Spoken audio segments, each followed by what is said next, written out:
The field of cell biology is one of the most prestigious subunits of biology, notably winning the most Nobel Prizes for this subdiscipline. Today, we're going to look at some notable figures and contributions in cell biology. Here's a little table of contents. We're looking at three people: Robert Hooke, George Palade, and Yoshinori Ohsumi. To begin, let's talk about the father of microscopy, Robert Hooke. He was born on July 28th in the United States. He began his scientific career in 1655 when he was employed to Robert Boyle at Oxford U. And some other notable events, he developed the law of elasticity. He was appointed curator of experiments of the Royal Society of London. Many astrological discoveries, such as the constellation of Orion, and many others before. However, in 1665, he changed everything with his discovery of the cell.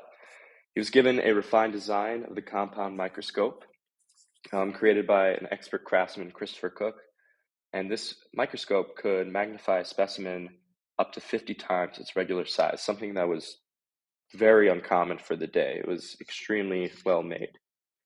And while observing cork underneath his microscope, Hooke saw what he called cells, little cavities in the cork. And as we know now, this came from the fact that cork, it was dead at the time, but was a living thing. And eventually his discovery turned into three tenets of cell theory: that all living things are made of one or more cells, cells are the smallest unit of life, and that all cells arise from pre-existing cells. So this was really the almost beginning of cell biology, where everything else is based on the discovery of cells. Fast forwarding about, I think, 3 centuries, about George Palade.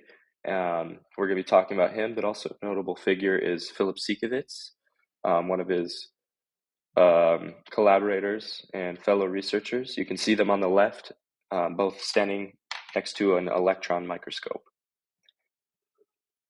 So a few notable things about George Palade. In 1912, he was born. He is a Romanian who eventually came to America, and he had a respect for education early on because his mother was a teacher and his father was a professor. And then in 1946, he acquired a position in the cytology department of the Rockefeller Institute for Medical Research. And at the time, this was one of the premier jobs you could get in research and in cell biology. It was even called the cradle of cell biology. It had the best technology, unmatched resources because it was funded by John D. Rockefeller, and it was very uncommon at this time, but there were no teaching responsibilities associated with this position. All it was research, which is something Palade really enjoyed. In 1952, he vastly improved cell tissue preservation using osmium tetroxide, I believe, and of course other technology, but it basically pioneered how to preserve cells and prepare them for electron microscopy. In 1955, he discovered ribosomes and determined their function in cells, something that we're going to talk about a little bit later. And this middle part, 18 years, is the duration of time that George Palade and Philip Siekevitz, the guy standing next to the electron microscope with him in the last slide, had worked together. It was one of his greatest friendships and one of his greatest collaborations. And finally, kind of a great ending point to his career was he was awarded a Nobel Prize in Physiology and Medicine. And then here's a little bit more about what I would consider his most notable research. This is basically how he discovered the ribosome. So at the time, they were often dismissed as fuzz or blur in the cell because they didn't look like much under the current microscopy that they had. But in a 1956 experiment, Siekevitz and Palade used cell fractionation and electron microscopy to look closer at structures called microsomes. Now, microsomes were known to be fragments of the endoplasmic reticulum. And it was also known that they were somehow involved in protein synthesis. However, that was all they knew, really. It was very limited. In this experiment, they observed the small dots on the outside of microsomes, which would later be called ribosomes. And when they were separated from the microsomes, they realized that the majority of the RNA used for protein synthesis was found in those little dots instead of the larger microsome. So this experiment kind of paved the way for identification of the ribosome in the cell. And not even that, just the idea of electron microscopy and looking that in depth into a cell and being able to see what was once a blur and naming it and seeing its function, that really opened up a lot of possibilities for the field of cell biology. And this was one of George Palade's most notable discoveries, but he actually won his Nobel Prize for the structure and function of the whole cell, kind of labeling that. But this was his first big discovery. And then finally, we're going to talk about the most modern of these cell biologists, Yoshinori Ohsumi. A little bit about him. He was born in Japan in 1945, and in his biography, he recalled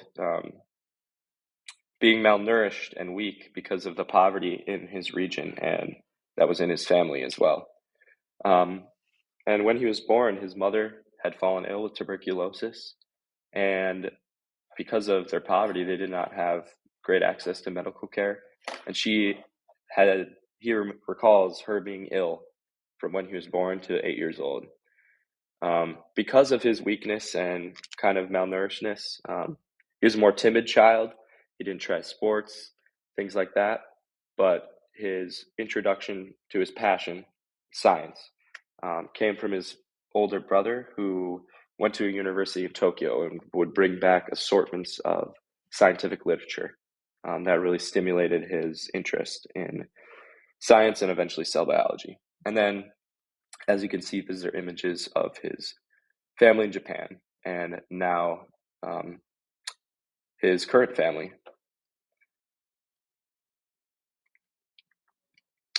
So Yoshinori Ohsumi is most notably or most well known for his research on autophagy.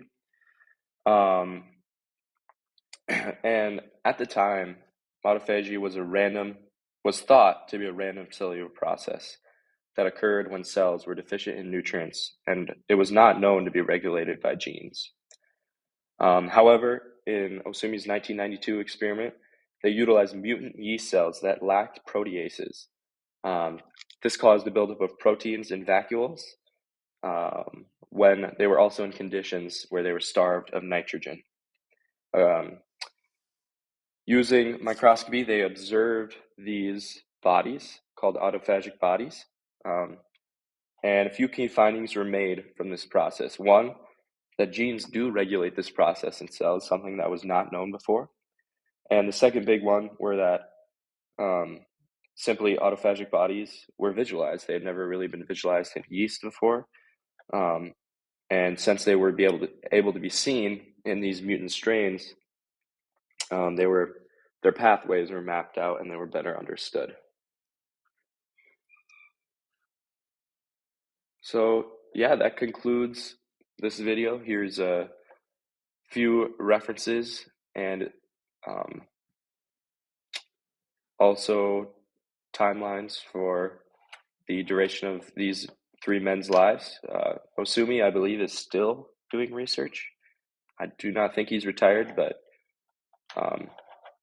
all three of these men are very inspiring. They've inspired me as I've researched a lot about them, and they kind of, without each other, would not have been doing the things they were doing. Hooke really pioneered cell biology as a whole using microscopy.